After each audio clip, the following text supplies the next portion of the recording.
What should we know about sex toys and how they're designed? I'm Dr. Liz from Sex-Positive Psych. I'm Kenton from Funkit Toys. I'm so excited to have Kenton on. So Kenton runs his own sex toy company.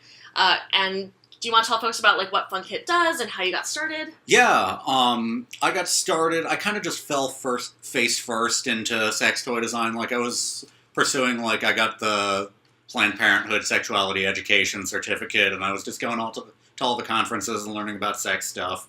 And then I had this partner, I had opened up my relationship, and I had this play partner who was into butt stuff, be it spanking or renal or whatever, and I didn't have any toys for that. So I did some research and I found one, and it was shipping time, 7 days, and I went, I don't want to wait that long. So I made a paddle out of wood, and then I got an idea, and I made another one, figured out how to make them with less material waste and put the handle on the side, how you hold kitchen knives is this, where you're pinching the blade Right. and the handle falls into your hand like that. Yeah. And so I started making the handle on the side because that felt good and dexterous to me and how I hold things. And that partner since left because I was new to poly and very interested in how we were going to define what this relationship was, and they just didn't really want to be a part of that. And fair rookie mistake. And so I kept at the paddle thing, and for a while I did wooden paddles, and I really wanted to work with silicone, so I started messing with silicone in November of that year,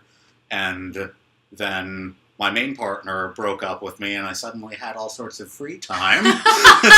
And it was the breakup project! It was not a good relationship, it was kind of emotionally abusive, so I suddenly, had all this energy from not maintaining a whole nother person's mental health on top of my own.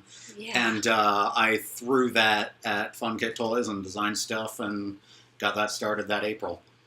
Amazing. And yeah. I don't own yet a Funkit toy, and I have looked at the website with lust in my eyes many a time. You should get a custom one to match your hair. Oh my god, a custom... Well, but which hair, though? Because yeah. I've had all the different hairs, right? So just keep coming back. Just keep coming back for new ones and new ones. You tend to keep, kind of a blue and purple and some green. That's true. Yeah, blue and purple, some pink, that's... Yeah. I'm a cool person. Definitely a cool palette, yeah. Yeah. And so... Funkit does high-quality silicone toys. Mm-hmm. Yeah, I use FDA-certified food-grade platinum silicone. So that's tested in ethyl alcohol, acetone, oil, and water. If anything leaches out, then it wouldn't be good for your digestive system, so you can't make food-grade molds out of it. All the silicones that you encounter, there's not a special blend that I know of anyway that's for sex toys. They're blended and tested for specific purposes, be it a lot of the softer silicones that people use in sex toys are tested to be skin safe because they're for special effects makeup and prop making. Oh. The same stuff that you'll see Damn Average or Xenocat Artifacts, those kind of companies making their toys out of. That's the same thing, if you saw the Harry Potter movie where he breaks his arm and it's all floppy, same material. Oh my gosh, I had no idea. Probably the exact same company. It's I had no idea. Does a whole lot of that stuff. Wow. Yeah. Wow, that's so cool. So something that I don't know that I've talked about on my channel is the importance of body-safe toys. Mm-hmm. And I think that's such a scary phrase in some ways because it implies that there are body unsafe toys. And there are. And there are, it's right. Not great. So why are there sex toys that are not actually safe for your body? How does this come to be? Sex toys aren't regulated by any government industry, which on the one hand means that people can make them out of whatever they want, but on the other hand means companies like mine can produce products without paying $500,000 to $100,000 to $300,000 for testing. So there's some benefits and drawbacks of that. Regulation comes with other issues. But for a long time, we haven't known about the safety of materials. And a lot of people who make toys out of unsafe materials, at this point, they know they've pretty much moved away from phthalates as a plastic softener. But plastic science is pretty new, and there's still a lot of stuff that we're figuring out. So I'm sure a lot of it initially was there's a new material, it's soft enough, and it can replace the latex rubber dildos that were reinforced with a spring and kept stabbing people in the vagina. The whole, it's... No! Yeah. Oh, God! No, those were a thing. Oh, God. For a long time.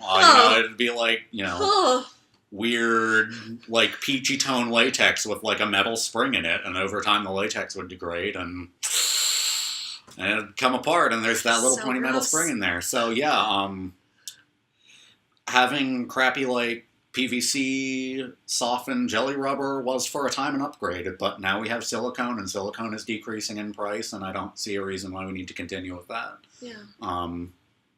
There are more and less safe plastic softeners. There are even more and less safe phthalates. Mm-hmm. But in general, like TPR, TPE, thermoplastic rubber or thermoplastic elastomer, they mean the same thing. Toys are porous and can absorb moisture and can absorb like fungi and bacteria and stuff. So gross. Silicone's gonna be better. I don't want that in my body. Yeah. Yeah. So it's a consideration that has become more and more popular and is really, really catching on. And I'm happy to see way more companies doing fun silicone stuff, because one of the cool things about silicone for me is it's really easy to like pick up and work with.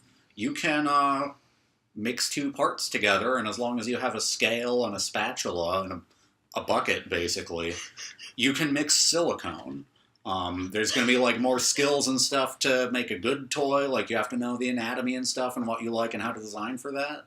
And that's just like going to conferences and taking sex ed classes and all that stuff that I was doing before I started this. But it's like, it's relatively accessible to like start doing. And I think the classic example of that is like the Clone a Willy or Clone a Pussy kits. Yeah, that like it's very they give basic. you some dental alginate and like you just like get a mold of something and mix up some silicone and toss it in. Yeah.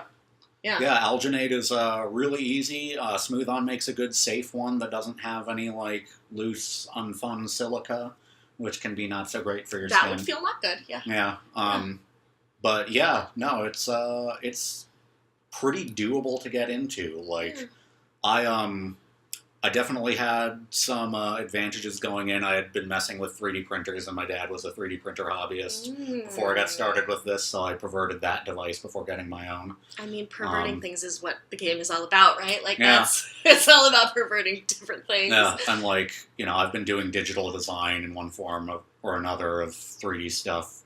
Like, I started messing around with 3D design programs when I was 13, so... Wow! Yeah. Awesome. Yeah, so that's 15 years of relative experience. Like, but there are free programs where you can download the program online, and, like, coders who just really love the idea of being able to create things and just having projects just either donate their time to making... like a Photoshop analog or other like 3D design programs. So cool. And you can download them for free and like donate if you want to. And it's relatively inexpensive to like really figure out how to do. You just have to put the time into like learning the programs and stuff. And I think one of the biggest misconceptions people have about like silicone toys or high quality body safe toys is that they're all expensive.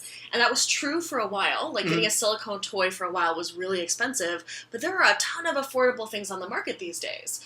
Like you have the no frill dose.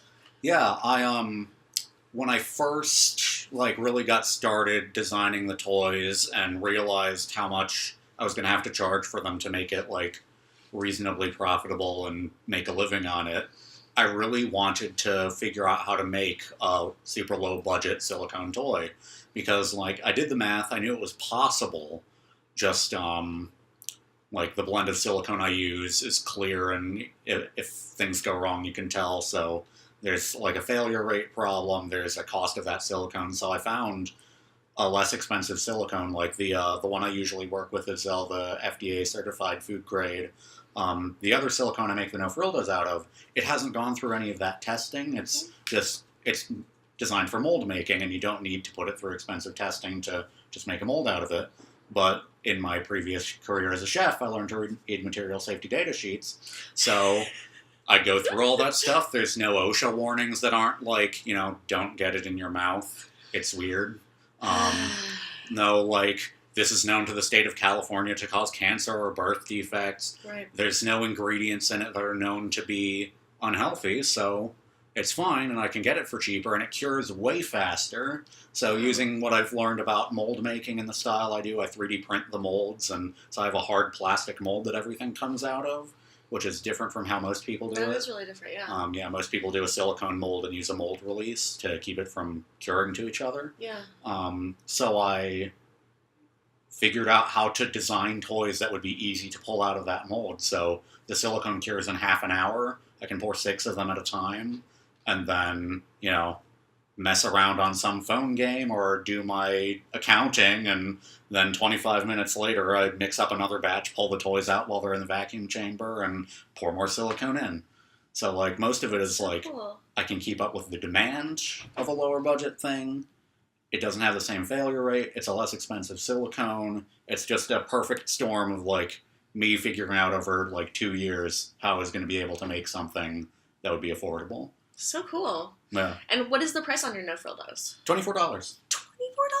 Yeah, for all Amazing. 3. They're all about, like, roughly 6 inches long, a little bit around, like, 1.2 to 1.3 inches wide. And, yeah, it's, like, a fairly reasonable size for an intro dildo for someone who, like, would go into a store and maybe buy a jelly rubber toy, but then look and see, instead of, the safer toy being $40, $50, $70, if it's $24, that's less of an upsell. I have a $150 dildo. Yeah. Because, sometimes Yeah. I want a Cadillac in my pussy. Just saying. Yeah. So, Kenton, where can people find more about Funkit? Where can they find out more about you? I was clever and did all the branding research before I did the naming, so I'm at Funkit Toys everywhere. I have funkittoys.com. My logo is a little bit deliberately misleading. The N is turned sideways in it. So I also have funkittoys.com registered. It'll take you to the same place. Nice. Yeah, all of those places. I'm on Twitter. I'm on Instagram. I'm technically on Tumblr, but I don't go there. Okay. Yeah. All right, awesome. Well, thank you so much. Yeah, thank you for having me. This is awesome. Happy to. All right.